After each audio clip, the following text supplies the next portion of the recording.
During my son's wedding, the bride suddenly hissed at me, "Get out of here and don't come back. You're not welcome here."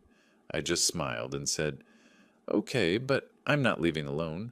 Her smug smile faded when she saw who was coming with me. She lost control. Before we continue, please subscribe to the channel and write in the comments what time it is where you are now. I was sketching drainage patterns for the southeast corner when the doorbell rang. March afternoons in Portland usually meant peace, retired life finally offering what 40 years of deadlines never did. Time to think. Time to plan gardens instead of buildings. The bell rang again. Insistent. Rufus stood on my porch, grinning like he'd won the lottery. A woman I'd never seen before stood beside him, her hand resting on his arm with practiced ease.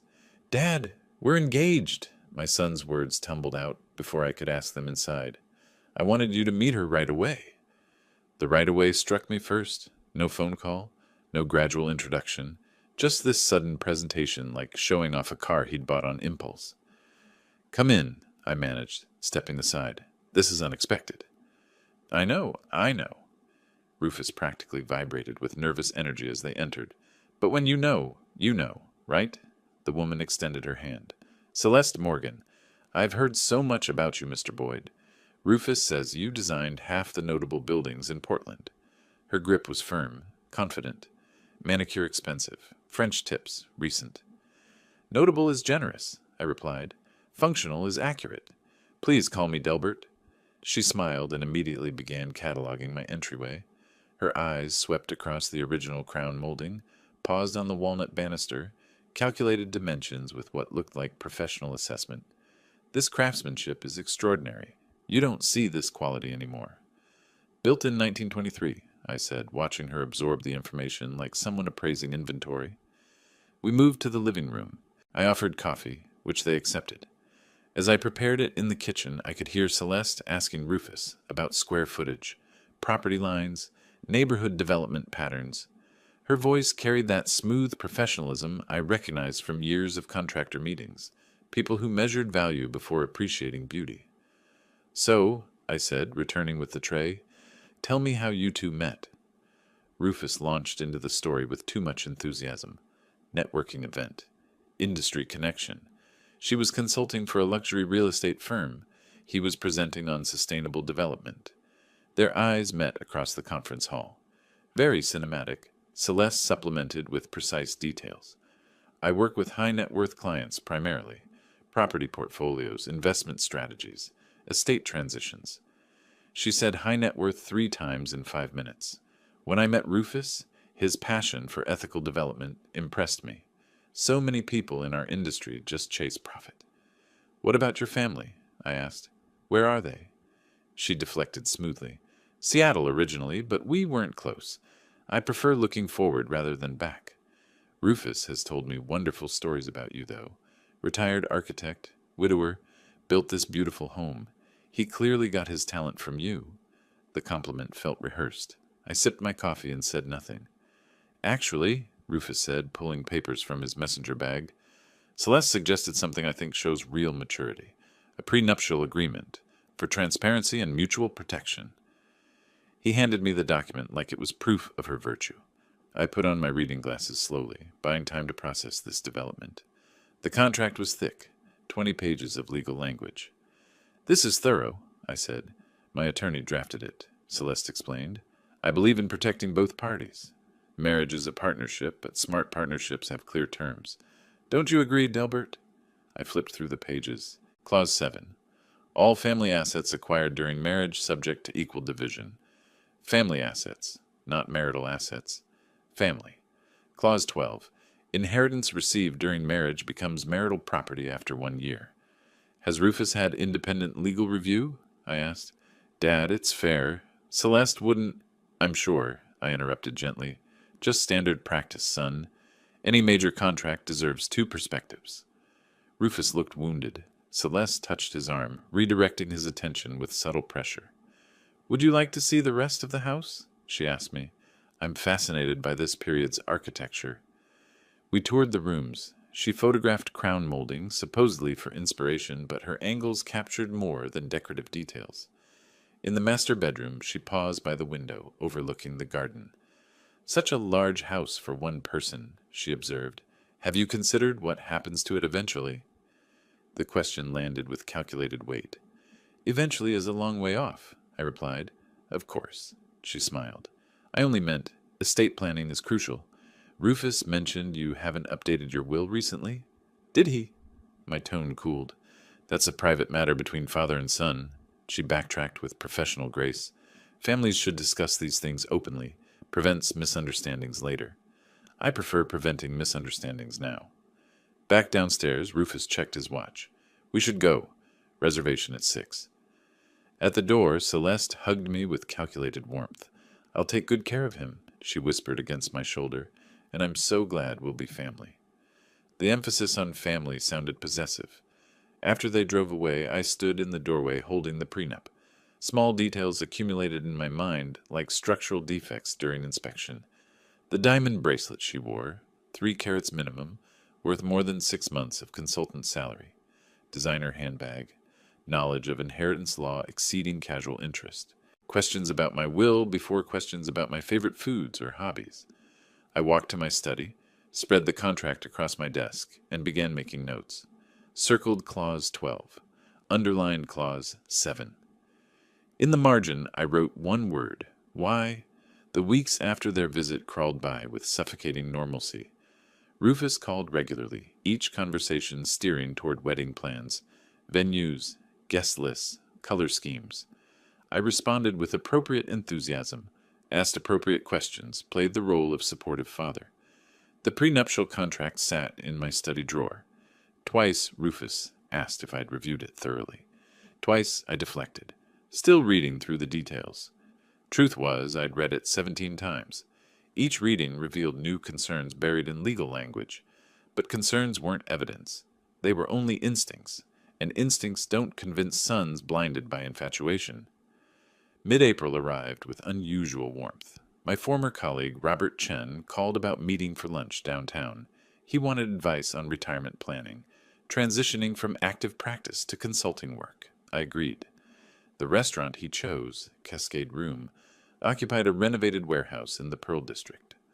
I arrived 15 minutes early, my habit from decades of client meetings. The hostess seated me at a table near the window. Good natural light.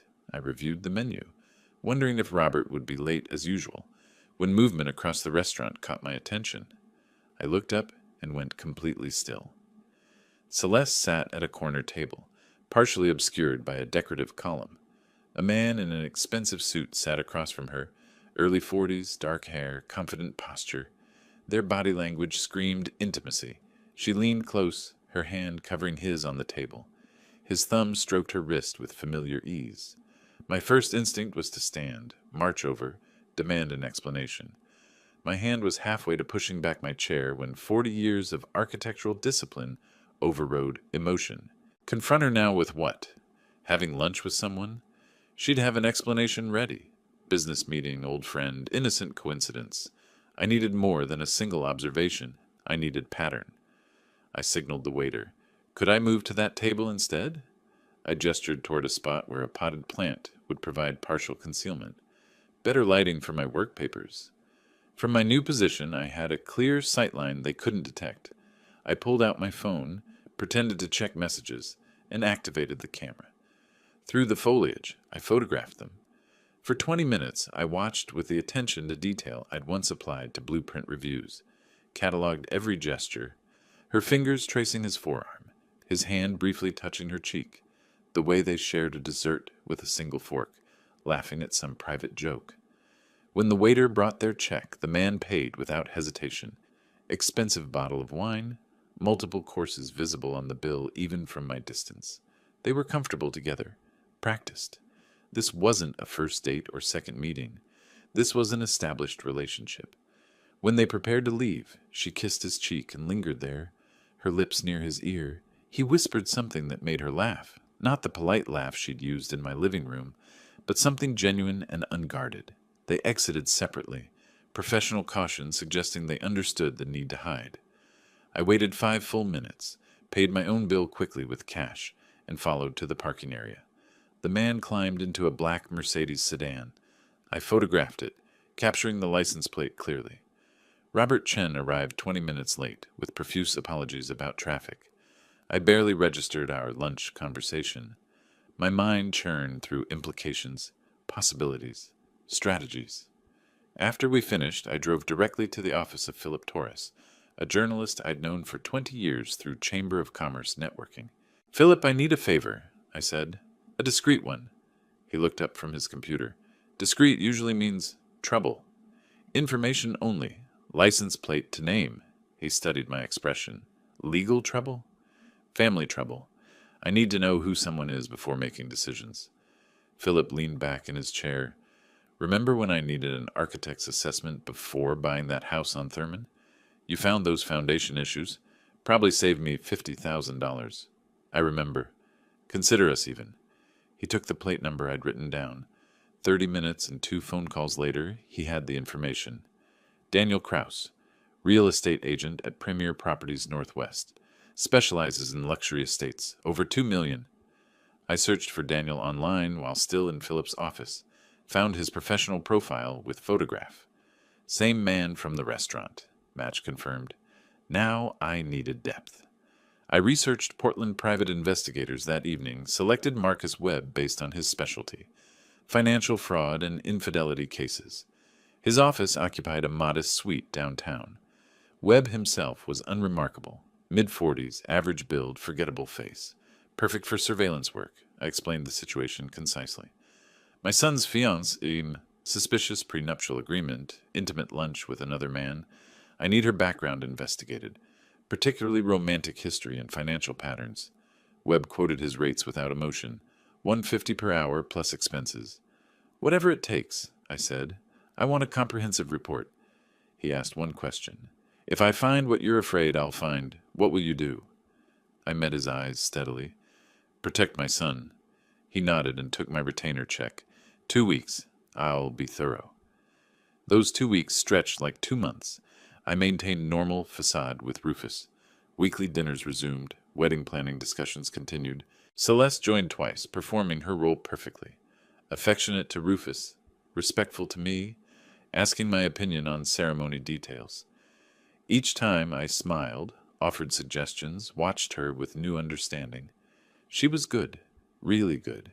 If I hadn't seen her with Daniel, I might believe the performance myself, but I had seen. And now I was waiting for proof.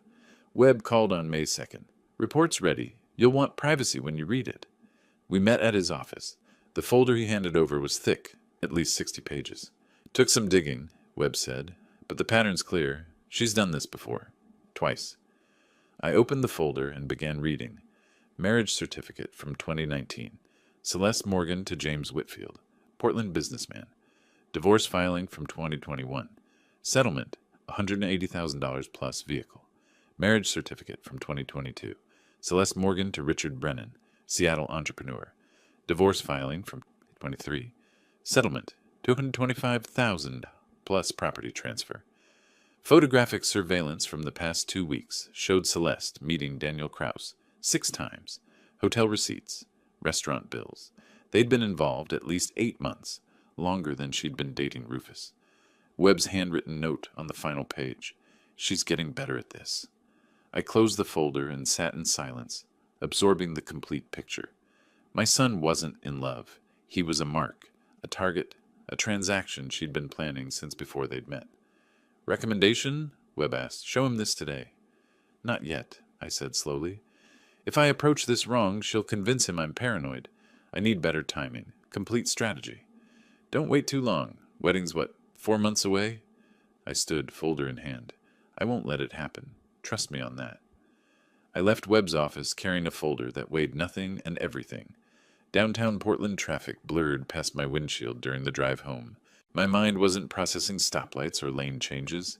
It operated on autopilot while conscious thought circled a single question: how to stop this without destroying my relationship with Rufus in the process.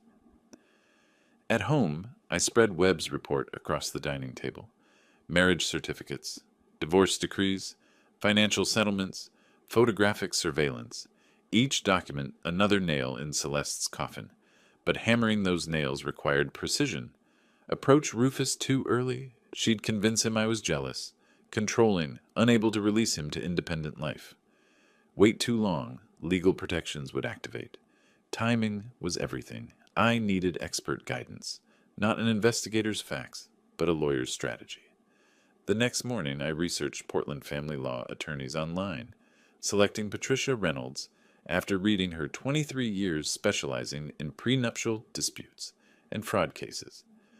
Her office occupied a renovated Victorian in Nob Hill. I called at 9 sharp, explained briefly that I needed consultation regarding a fraudulent prenuptial agreement. She had an opening at 11. Reynolds herself was a sharp-featured woman in her 50s with a direct manner suggesting no tolerance for wasted time. I presented the situation concisely, showed her Webb's report. She studied the documents with professional intensity, occasionally making notes in precise handwriting. After 20 minutes, she looked up. Oregon's Uniform Premarital Agreement Act allows voiding contracts obtained through fraud, duress, or failure to disclose. Your challenge is proving fraudulent. Intent existed before contract signing. She explained the burden of proof, pattern of behavior, financial motivation, concealment of material facts. The previous marriages help establish pattern. Her relationship with this Daniel person demonstrates ongoing deception, but you'll need testimony from prior husbands, victims willing to state she employed identical tactics.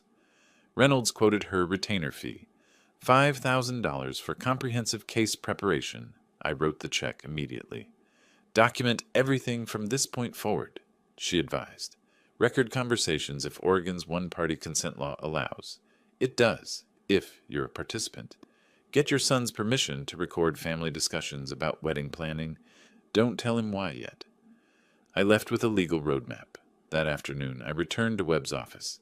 I need you to find her previous husbands. Both of them.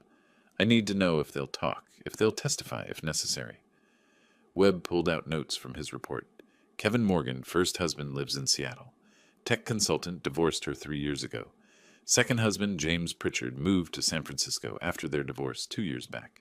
He's harder to locate. Changed jobs, possibly changed his name to escape association with the divorce. I authorized additional investigation expenses without hesitation, whatever it costs. These men are key to establishing pattern. My attorney says their testimony could void the prenuptial contract entirely. Webb accepted the assignment with a warning. Some divorce victims don't want to relive trauma. They might refuse involvement. Then I'll convince them, I said. They deserve to know she's doing it again. That evening, Rufus called about weekend brunch with Celeste. She wanted to bond more with Dad before the wedding. I seized the opportunity. Son, I've been thinking. This is a significant time in your life. Would you mind if I recorded some of our conversations? Family history project. Capturing stories, advice, memories. Something you and Celeste can look back on years from now. Rufus, touched by the sentimental notion, agreed enthusiastically. That's really thoughtful, Dad. Celeste will love that. I purchased a professional recording device the next day. Discrete model used by journalists. Voice-activated, 8-hour capacity. Tested it thoroughly. Audio quality was excellent. Oregon law permitted recording conversations where one party consented. I wasn't breaking any laws, just building an evidence foundation. I created an encrypted folder on my computer, labeled Family Archive 2025. Began a meticulous documentation system. Date, time, participants, key statements, potential legal relevance. Saturday arrived. I activated the recording device in my shirt pocket before Rufus and Celeste arrived for brunch.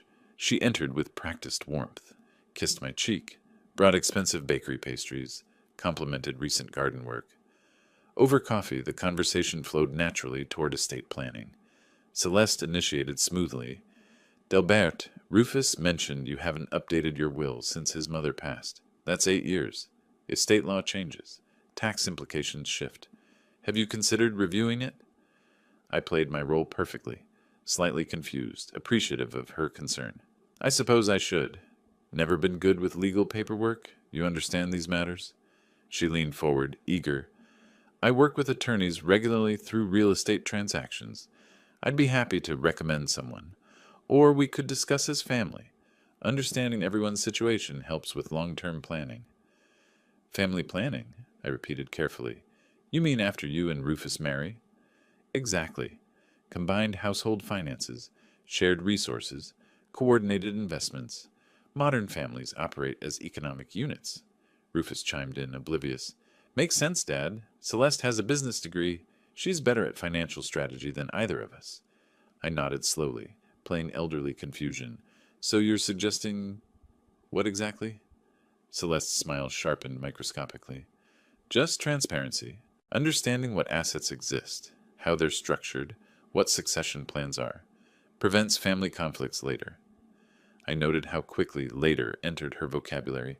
She was already planning my death. I'll think about it, I said mildly. After they left, I immediately uploaded the recording, time-stamped key moments. Her language revealed everything. Combined household, shared resources, succession plans. She wasn't planning marriage. She was planning acquisition. Over the following 2 weeks, Celeste increased contact frequency, called me directly, ostensibly asking opinions about wedding details, venue selection, catering choices, guest list, but conversations always drifted toward my property. This house is so large. Have you considered downsizing? Rufus and I could buy it from you at fair price. You could move somewhere more manageable. Another time, life insurance policies. Do you have adequate coverage? Rufus should be beneficiary, obviously, but have you structured it properly? Each probe grew more blatant. I recorded everything, maintained my naive persona. You're so thoughtful to help with these things. I never know what I'm doing. Internally, I cataloged her tactics with clinical precision. She was accelerating the timeline, trying to secure legal hooks before the wedding. Why the rush? Webb's surveillance showed Daniel Kraus pressing her, their relationship strained by her extended investment in Rufus. She was managing 2 men simultaneously, and the pressure was mounting. She was making mistakes, getting sloppy. Perfect. Late that second week, I transformed the spare bedroom into a command center, purchased a large corkboard, colored pins, index cards, string. At its center, Celeste's photograph from the engagement announcement. Left side, timeline of her relationship with Rufus. Right side, previous marriages with Kevin Morgan and James Pritchard. Top, financial motivations, property targets. Bottom, legal strategy options. Colored strings connected related elements. This visual architecture helped me see the entire pattern simultaneously, identify gaps in evidence, plan next moves. I photographed the board daily, tracking the evolution of the case. One evening, reviewing the latest recording of Celeste probing about my investment portfolio, I sat in that command center and let myself feel the cold fury I'd been suppressing. She actually said, "You're 62," like she was calculating years until inheritance. Most people avoided discussing a parent's mortality. She led with it, and Rufus just nodded along, thinking she was being practical. He couldn't hear what I heard. The assessment, the calculation, the timeline. She wasn't planning a wedding. She was planning an acquisition schedule. Not while I was breathing. 3 more weeks of careful performance. 3 more weeks of recorded conversations where Celeste probed estate planning, suggested property consolidations, calculated my mortality like an actuarial table. Each recording added to the growing file. Each interaction strengthened the legal case Patricia Reynolds was helping me build. Then Webb called. Found Kevin Morgan, lives in Seattle, works as tech consultant, divorced Celeste 3 years ago. I mentioned the investigation regarding her current engagement. He got very quiet, then asked if the new victim had children. Webb paused. When I said grown son, Morgan said, "Tell the father I'll talk to him." Not to an investigator, to the father directly. So I was driving to Seattle on a Thursday morning in June. Interstate 5 stretched north through familiar landscape. Evergreens, exits I'd taken during business trips decades ago. Beside me on the passenger seat, folder containing Webb's report, photographs of Celeste with Daniel, documented timeline of her manipulation, evidence to share, credibility to establish. The CAF? Kevin Cho's was in Capitol Hill, quiet neighborhood spot with good coffee and corner booths. I arrived 30 minutes early, selected a table with clear sightlines to the entrance, positioned myself to observe. Kevin Morgan entered at the appointed time, average height, professionally dressed in business casual, carrying visible caution in his body language. I recognized him from the photograph Webb had provided. Stood, extended my hand. Mr. Morgan, I'm Delbert Boyd. Thank you for agreeing to meet. He shook my hand, assessed me carefully before sitting. Your investigator said she's engaged to your son. How old? 37. Kevin winced visibly. Perfect age. Old enough to have assets. Young enough to rebuild career. I was 39 when I met her. I ordered coffee for both of us. Didn't rush into interrogation. Instead asked, How are you now? 3 years later? Kevin appreciated the question. Better. Rebuilt my consulting practice, though I lost a key client in the divorce settlement. She positioned herself on paper as a business partner, despite never working a day in her life. Financial recovery took 2 years. Emotional recovery is ongoing. His honesty broke the ice. I responded, I'm trying to prevent my son from experiencing what you experienced. That's why I'm here. Not just for legal ammunition, though I need that, but to understand what I'm actually fighting. Kevin nodded slowly. You're fighting a professional. She's not a casual con artist. She's studied this, perfected it, made it a career. Over the next hour, Kevin described the entire relationship arc. Met Celeste at a networking event where she positioned herself strategically near successful attendees. She did research, knew my company name, asked intelligent questions about cloud infrastructure, seemed genuinely interested in my work, not just my income. At least that's what I thought. The courtship was intense. She matched his interests perfectly, introduced him to expensive restaurants. After 4 months, she suggested engagement, said when you know, you know. I was flattered. Previous relationships had been cautious, distant. Her certainty felt like validation. The prenuptial contract came with explanation. She said she'd been hurt before, needed legal clarity, wanted to protect both of us. The contract looked balanced.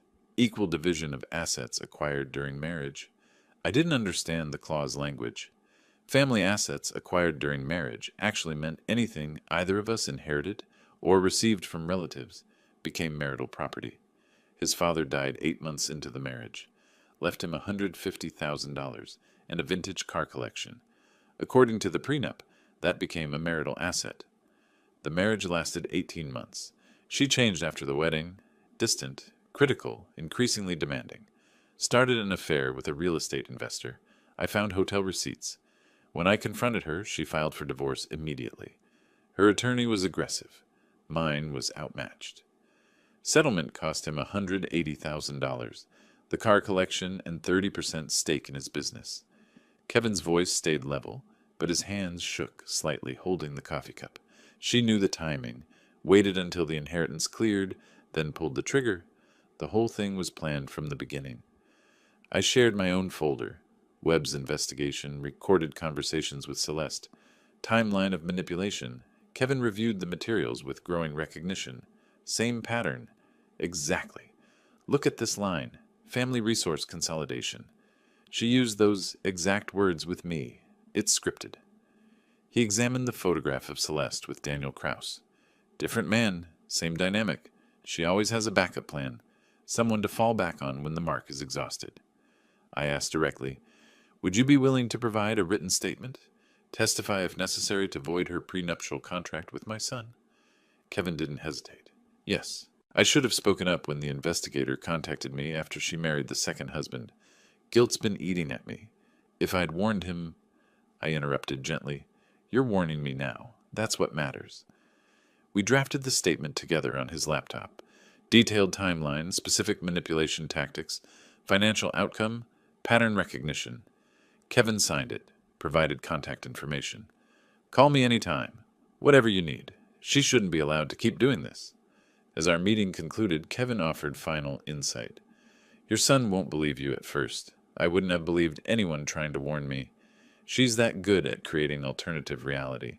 She'll have explanation for everything. The other man is a business associate. Previous marriages ended amicably. Your suspicions are overprotective paranoia. I acknowledge this fear. It's already happening. He's been distant, canceling our weekly dinners, making excuses. She's orchestrating it. Kevin nodded grimly. Textbook strategy. Separate target from support system, especially skeptics. Timing's crucial. You need overwhelming evidence presented at a moment he can't dismiss it, not gradual revelation, single devastating confrontation with irrefutable proof. I absorbed this advice. I'm building toward that. When I show him, it'll be the complete picture, not a fragment he can rationalize away. Kevin stood, shook my hand firmly. Save your son. I wish someone had saved me. I drove back to Portland with Kevin's signed statement secured in the folder beside me. I felt a shift in momentum. The pattern now had human testimony. The abstract became concrete. But as I crossed back into Oregon, my phone buzzed with a text from Rufus. Dad, sorry to cancel Sunday dinner again. Wedding planning is crazy busy.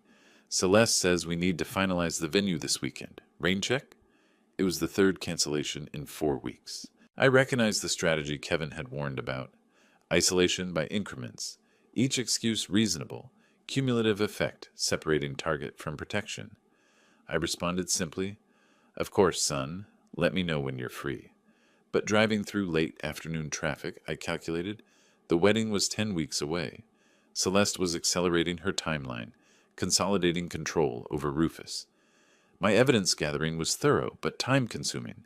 The question became, could I build a complete case before the wedding, locked Rufus into a legal trap?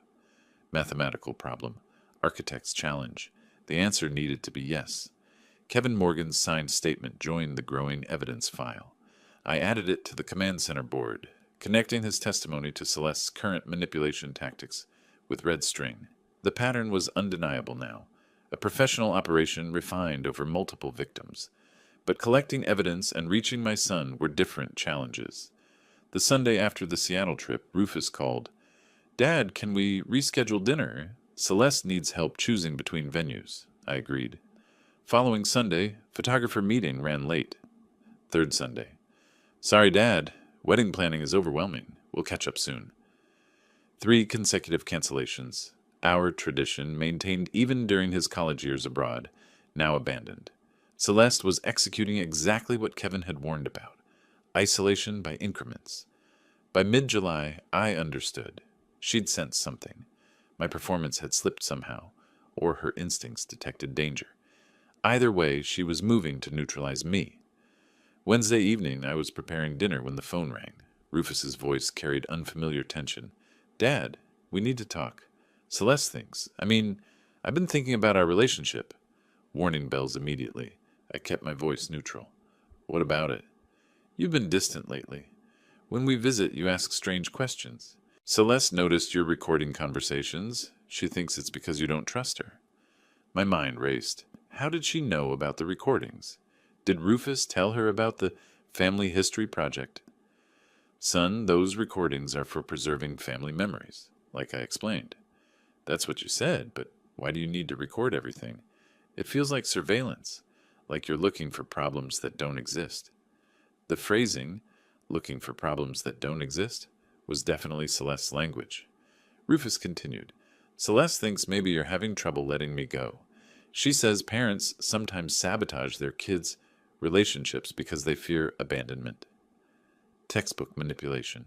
Reframe protective concern as selfish control. I responded carefully. I support your happiness, Rufus. Always have. Then why does Celeste feel unwelcome? Why do you interrogate her about finances and estate planning?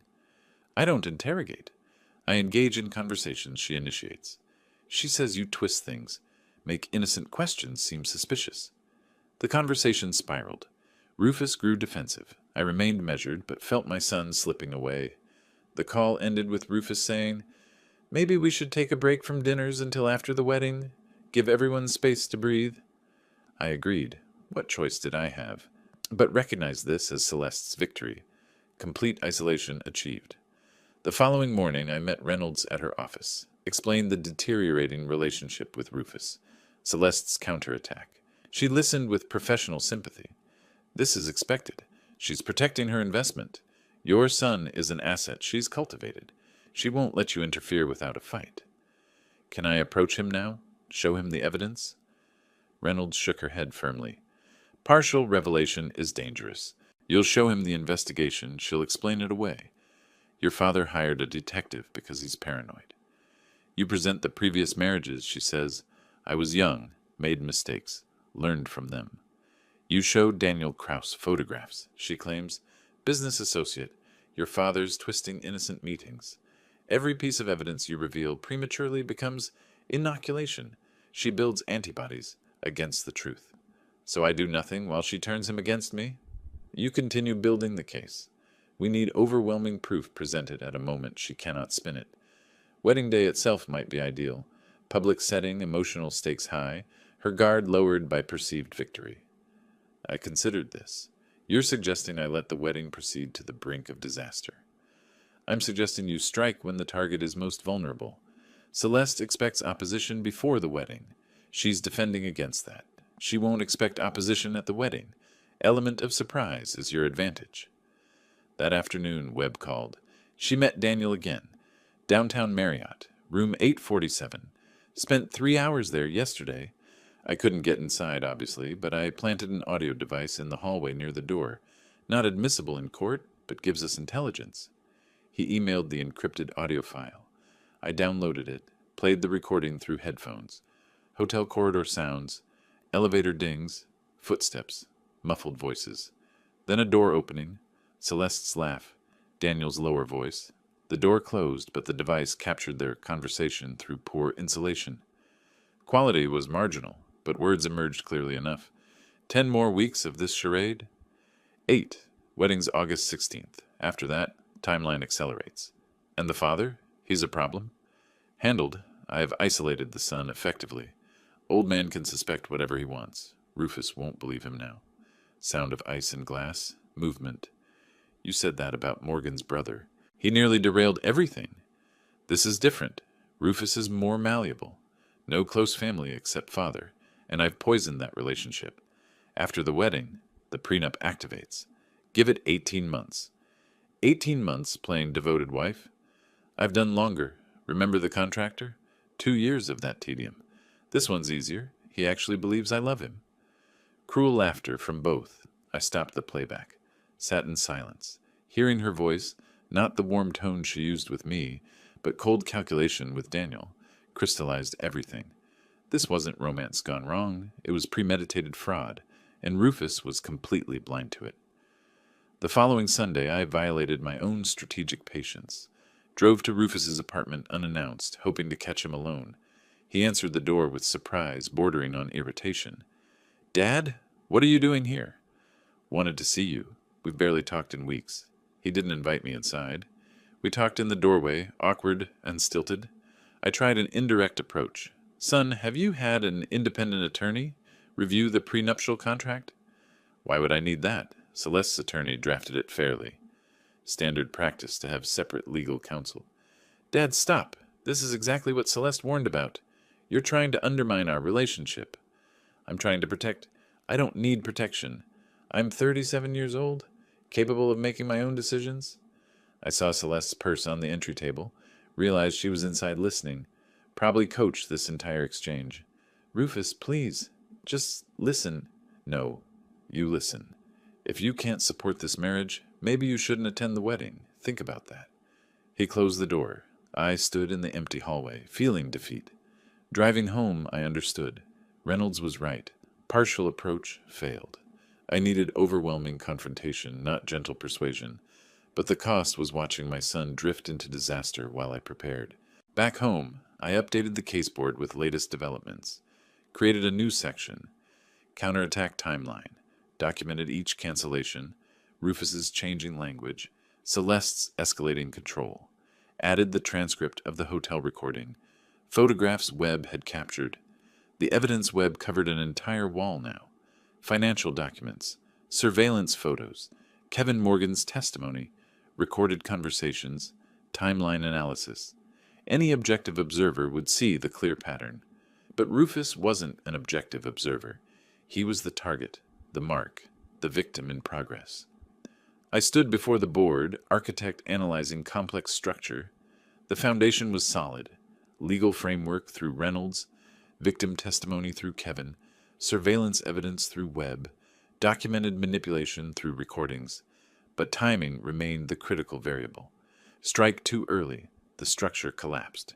Wait too long, Rufus was legally trapped. Wedding date, August 16th, loomed like a deadline. 8 weeks away now. I made my decision. Let Celeste think she'd won. Play the defeated father accepting loss. Lower her guard completely. Then at the wedding, when she was most vulnerable, most confident, most exposed, strike decisively.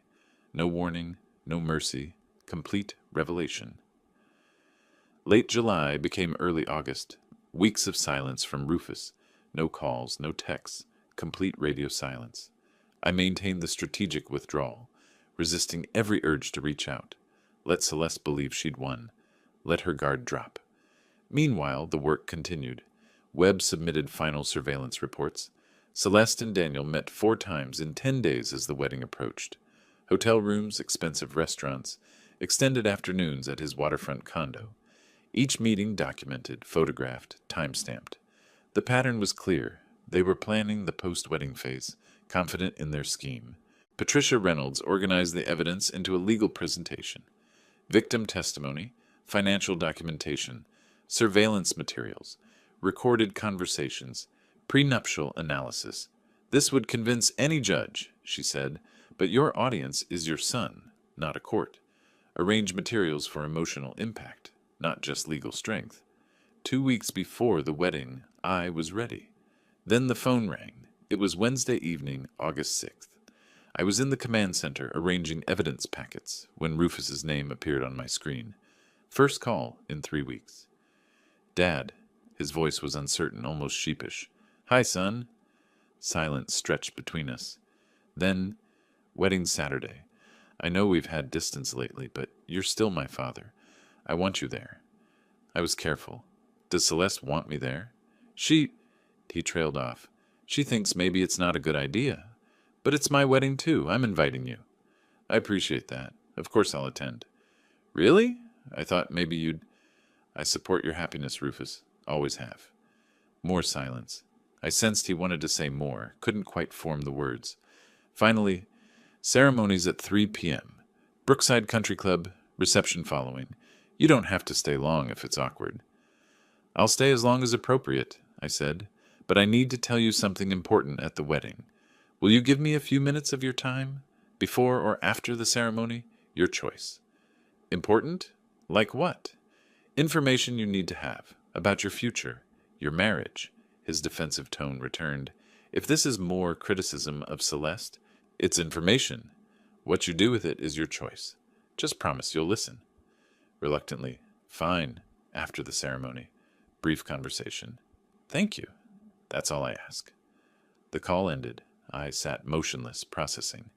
Rufus, reaching out, despite Celeste's objections, suggested the manipulation wasn't absolute.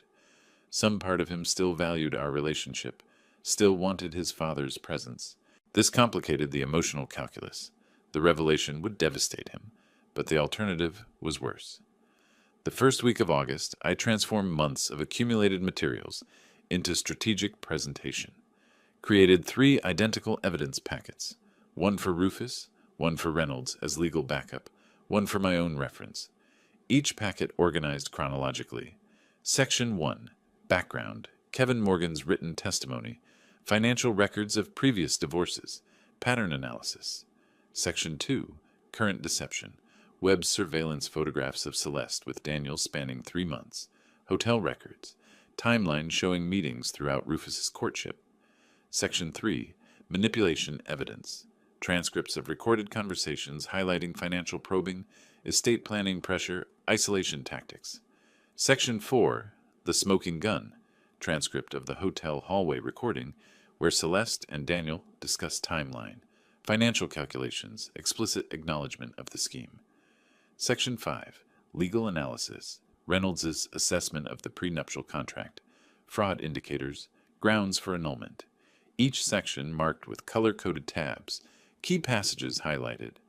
The presentation was a masterwork of architectural organization, logical flow, building evidence systematically, culminating in undeniable conclusion.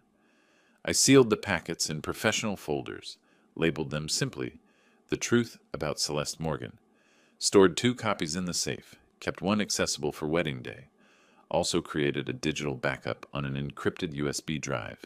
If physical materials were somehow compromised, the evidence survived. August 8th, I met Reynolds for what we both understood was the final pre-confrontation session. She reviewed the evidence packets, pronounced them devastating, then addressed practical concerns. Wedding day revelation is high-risk strategy. Rufus will be emotionally vulnerable, potentially defensive. Celeste will try to control the narrative immediately. You need to present everything at once. Give him no time to process through her filter. What's your recommendation?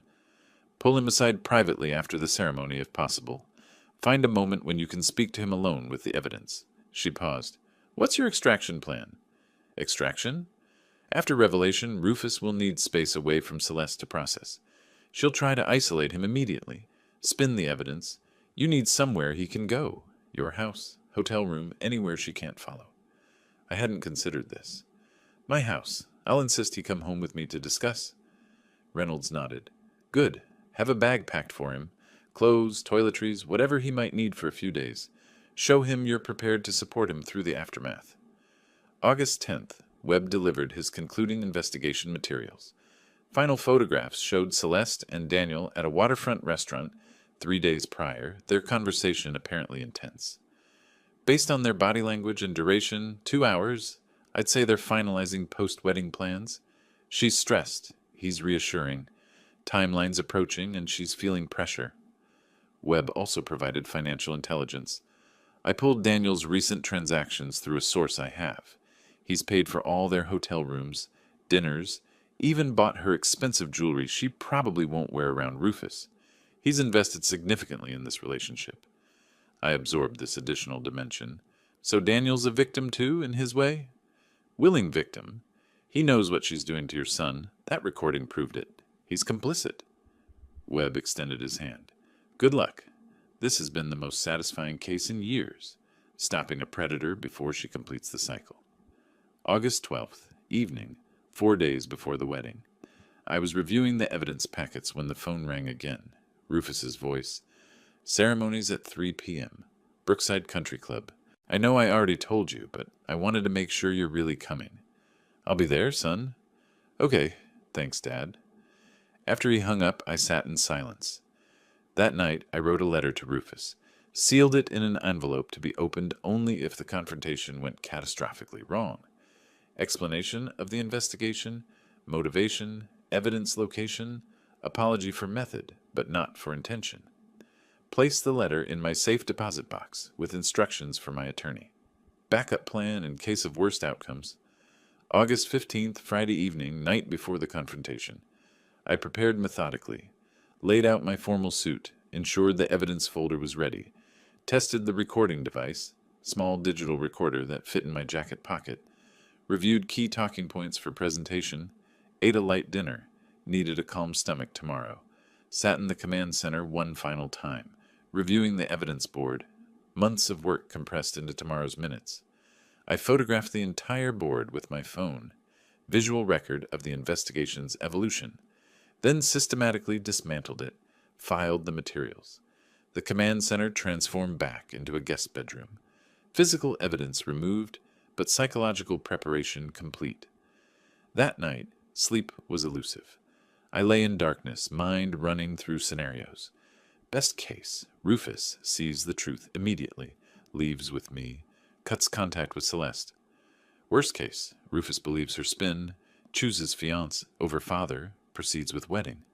Most likely, confusion, denial, gradual acceptance over hours or days. I was prepared for all scenarios, but hoped for swift recognition. As dawn approached, I finally slept briefly, dreaming of construction sites and buildings collapsing, of foundations that held and those that failed.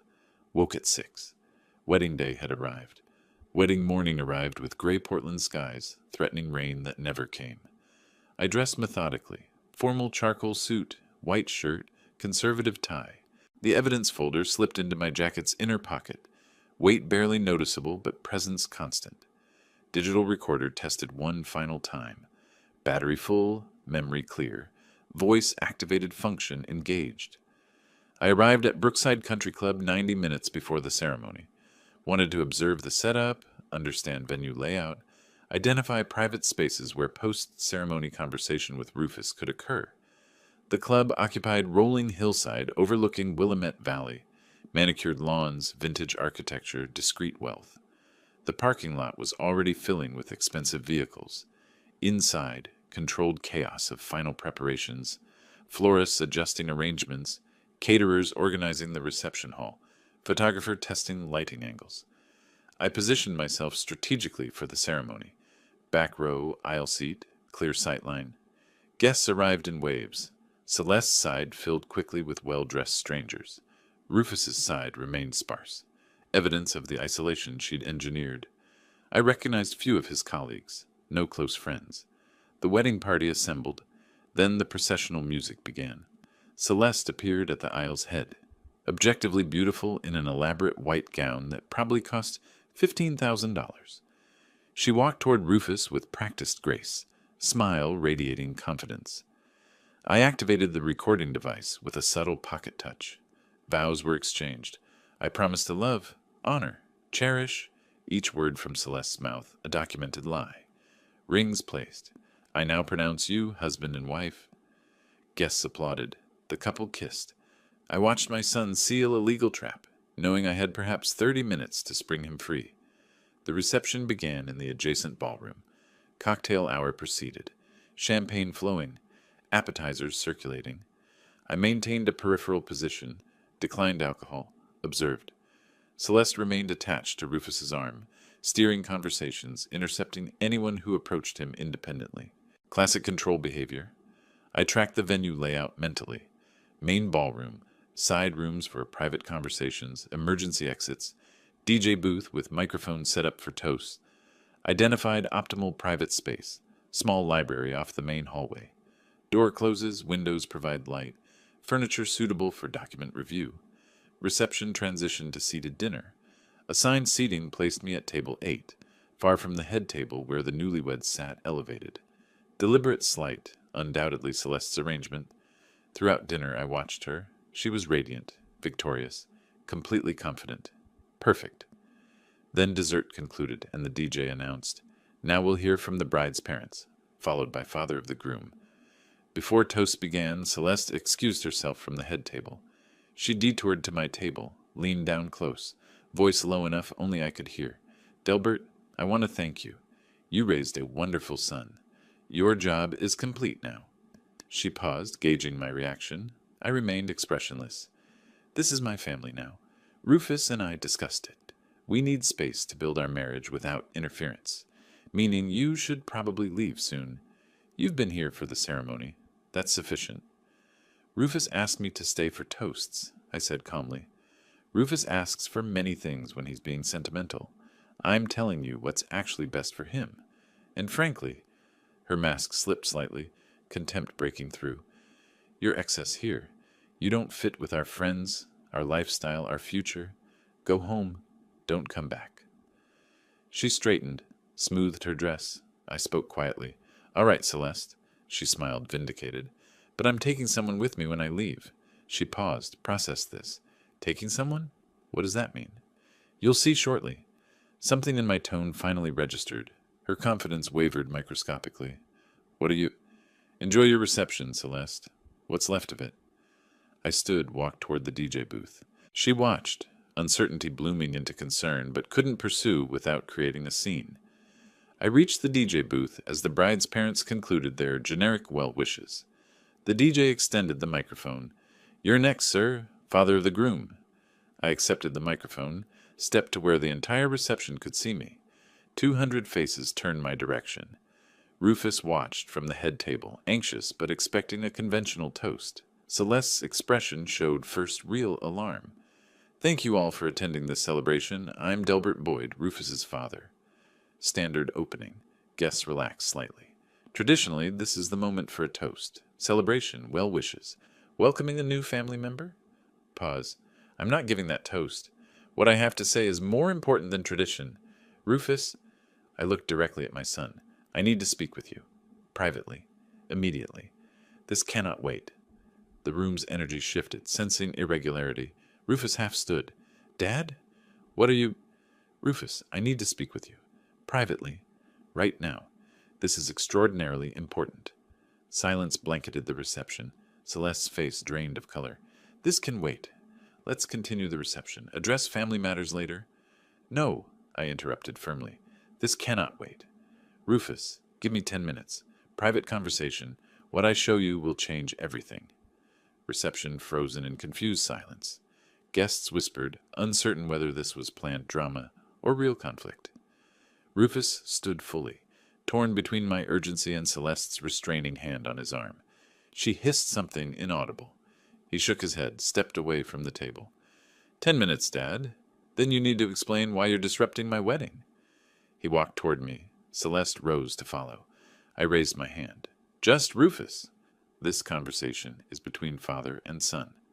He's my husband now, Celeste protested. I have a right. You have no rights to this conversation. Rufus, please. Library down that hall. Just us. Rufus nodded, uncertainty clear but curiosity stronger. We walked toward the exit. Behind us, Celeste called. Rufus, don't let him manipulate you. Whatever he's about to say. Her voice faded as we entered the hallway. I guided my son to the library, opened the door, gestured inside. Rufus entered. I followed, closed the door firmly. Through the wood, muffled sounds of the agitated reception. We were alone now. The moment of truth had arrived. The library door clicked shut. Silence pressed against us, thick, anticipatory, breakable. Rufus stood near the bookshelf, arms crossed defensively, jaw set, his wedding suit still perfect, boutonniere still fresh, husband for less than 3 hours. All right, he said tersely. 10 minutes. You've destroyed my wedding reception for this.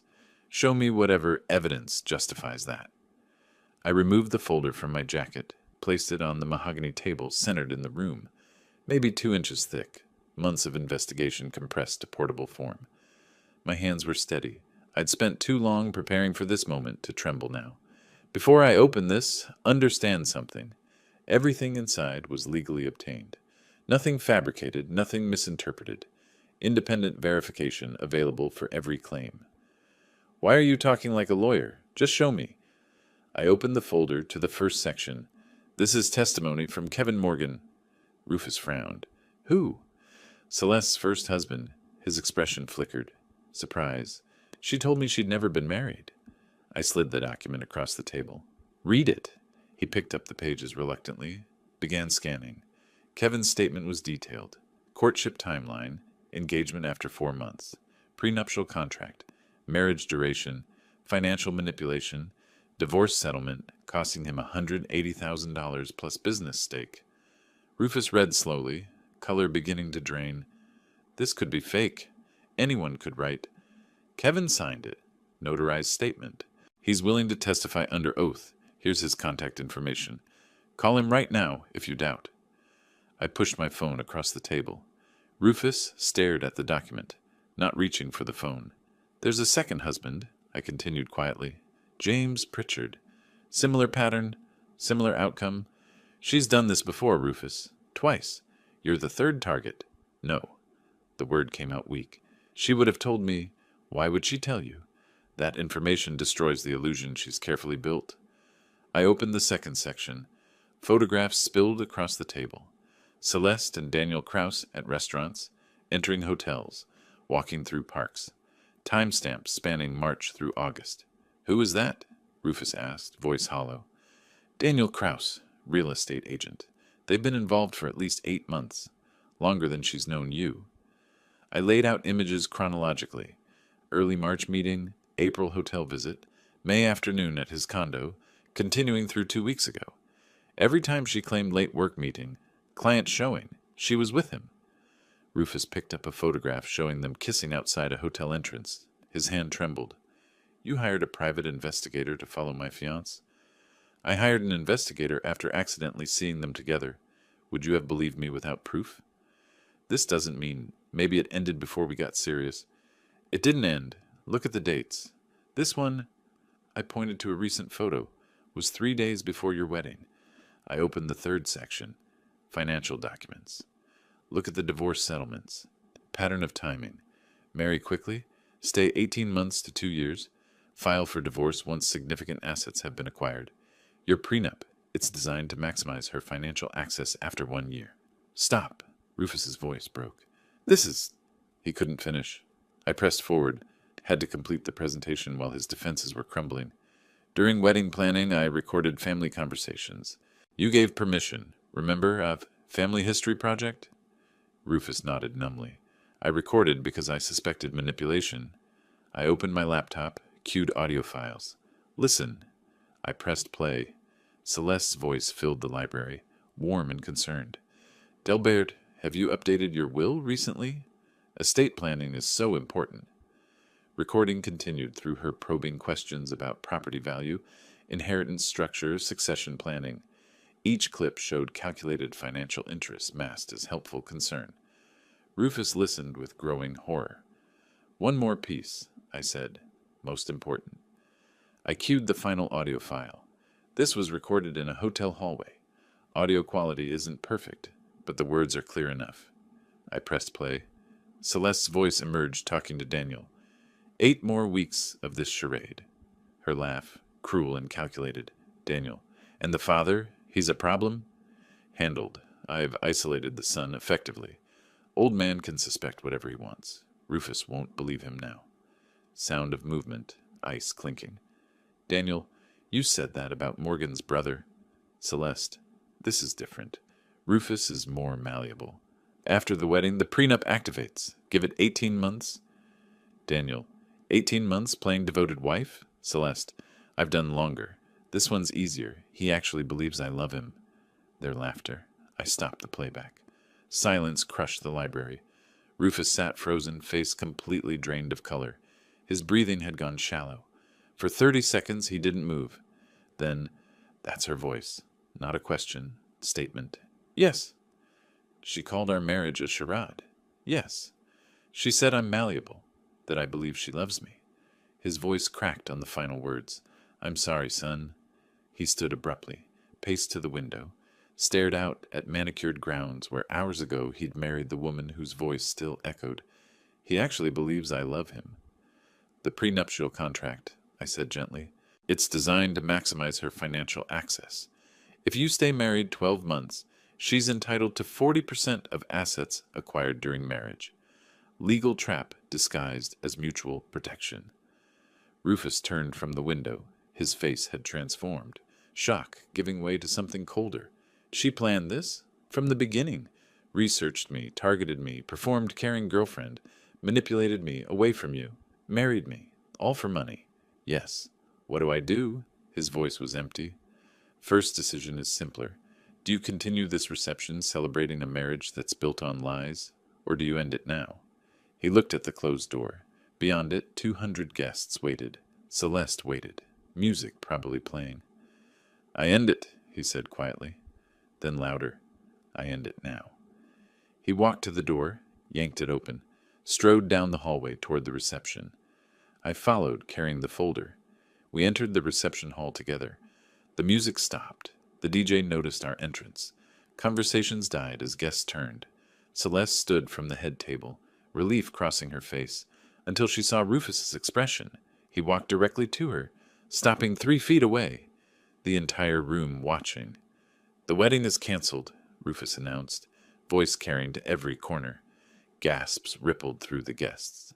Celeste's face went white. Everyone can leave. Reception is over. I apologize for the disruption, but this marriage was a mistake. Please go. He turned, walked back toward the exit. Celeste found her voice. Rufus, what did he tell you? What lies? The truth, Rufus said without turning. About Daniel. About your previous marriages. About your plans for our marriage. He's lying. He's manipulating you. Showed you fabricated evidence. Rufus stopped. Turned. I heard your voice. On recording. Discussing timeline. Calling me malleable. Laughing about how I actually believe you love me. Her face drained further. That was taken out of context. What context makes 18 months of charade acceptable? She had no answer. Stop. Just stop, Celeste. He looked at the confused guests. Please leave. This is over. Celeste turned on me, screaming, You destroyed my wedding. I'll sue you for harassment, defamation, invasion of privacy. Everything was obtained legally, I said calmly. One-party consent recording laws, standard surveillance, voluntary testimony. Your attorney will confirm it's admissible. You'll regret this, both of you. I'll take everything in court. You'll get nothing, Rufus said. The prenup is void due to fraud. My attorney's already prepared annulment papers. He walked toward the exit. I followed. Behind us, chaos erupted. Guests standing, confused conversations, Celeste's voice rising in desperate protest. We pushed through the doors into evening air, father and son, together. We drove away from Brookside Country Club in silence. Rufus sat in the passenger seat, still wearing his wedding suit, minus the boutonniere he'd torn off and discarded. His hands trembled slightly, shock settling into his system like poison. At my house, he went directly to the guest room, his childhood bedroom, essentially unchanged, and stayed there 3 hours. I didn't intrude. Let him process alone. When he emerged, his face was blotchy from crying, but his voice was steady. Tell me what happens next legally. That night, we called Patricia Reynolds. She arrived within the hour, spread evidence across my dining table, explained legal strategy. Rufus listened like a man receiving a terminal diagnosis, absorbing information about dissolution of the life he thought he'd built. 5 days later, Celeste's attorney served papers. She was suing for breach of contract and emotional damages. $1 million. Reynolds smiled when she read it. Perfect. She's engaging on legal ground where we're strongest. We met in Reynolds' office a week after the wedding confrontation, morning light through windows. The three of us around a conference table covered with legal documents and evidence files. Reynolds reviewed Celeste's lawsuit with professional detachment.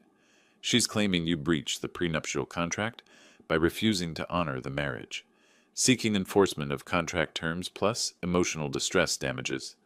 Classic aggressive legal posturing meant to intimidate you into settlement. Rufus looked exhausted. Can she win? No. The contract was procured through fraud. Your father documented that extensively. But we'll need to prove fraudulent intent in court. That means presenting all evidence publicly. Kevin Morgan's testimony, surveillance materials, recordings, financial analysis. She paused, assessing Rufus carefully. This will be painful. Your private humiliation becomes public record. Celeste's attorneys will argue you were a willing participant who changed his mind after the wedding. They'll paint you as vindictive. Let them, I said, because we have her voice on recording, calling the marriage a charade, discussing an 18-month timeline, laughing about his belief in her love. We have 2 previous victims with identical patterns. Reynolds organized papers into presentation folders. The hearing is scheduled 2 weeks out. I'll file a counter motion to void the contract based on fraud. We'll request the court also refer the matter to the district attorney for criminal investigation. The week before the hearing, Reynolds conducted practice testimony with Rufus.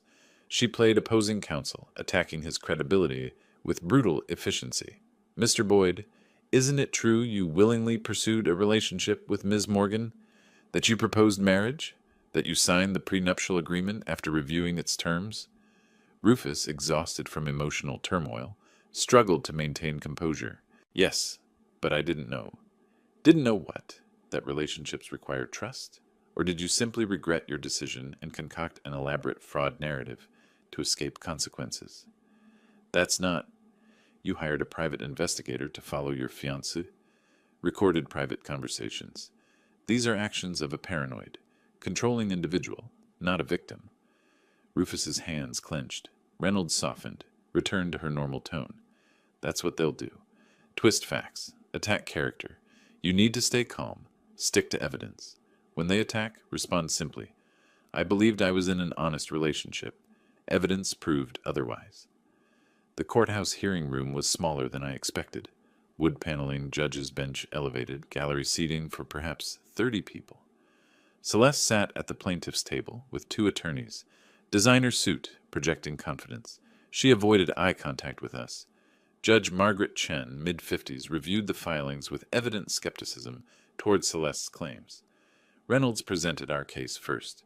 Your Honor, this isn't a simple contract dispute. It's exposure of systematic fraud. Ms. Morgan has a pattern of targeting financially stable men, marrying quickly, positioning herself legally, then divorcing profitably. Mr. Boyd is the 3rd known victim.